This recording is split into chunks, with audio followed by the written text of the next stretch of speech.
అండి అందరికీ welcome to me and my kitchen. So ఇవాళ మాకు మైసూర్ బోండా తినాలి అనిపించింది. బయట తెప్పించుకుందామంటే మైదా యూస్ చేస్తారు. సరే ఎప్పుడైనా ఒకసారే కదా అనుకుంటే 100 సార్లు యూస్ చేసిన ఆయిల్లో చేస్తారు. సరే అది కూడా ఎప్పుడైనా ఒకసారే కదా అని తెప్పించుకొని తినేటప్పుడు అయ్యో అన్హెల్దీగా తింటున్నామే అని లోపల ఒక గిల్టీనెస్తో ఫీల్ అవుతూ ఉంటాం. సో ఇవన్నీ కాదులే అని ఇంట్లోనే చేసేద్దామని ప్రిపేర్ అయ్యాను. సో నేను మైదా పిండి కాకుండా గోధుమ పిండితో చేశాను. టేస్ట్ అయితే చాలా బాగా వచ్చింది. కానీ మైదాతో చేసినంత టేస్ట్ అయితే ఉండదు. అయినా హెల్దీగా తింటున్నాం కదా, అది చాలా అనిపించింది. సో లేడీస్, మీ ఇంట్లో పిల్లలు ఎప్పుడైనా అడిగితే ఇలా చేసి పెట్టండి.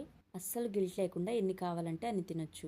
దీనికి కావాల్సిన ఇంగ్రీడియంట్స్ నేను డిస్క్రిప్షన్లో ప్రొవైడ్ చేస్తాను. అవన్నీ వేసేసి ఒకే డైరెక్షన్లో బాగా కలుపుకోవాలి. దీంట్లో మెయిన్ థింగ్ ఏంటి అంటే మనం బాగా పుల్లటి పెరుగు యూస్ చేస్తే ఎక్కువసేపు నానపెట్టాల్సిన అవసరం ఉండదు. అదే మనం ఫ్రెష్ పెరుగు యూస్ చేసుకున్నట్టయితే మినిమం 4 to 5 hours అయినా పిండి నానపెట్టుకోవాలి. అప్పుడే మైసూర్ బొండాలు బాగా వస్తాయి.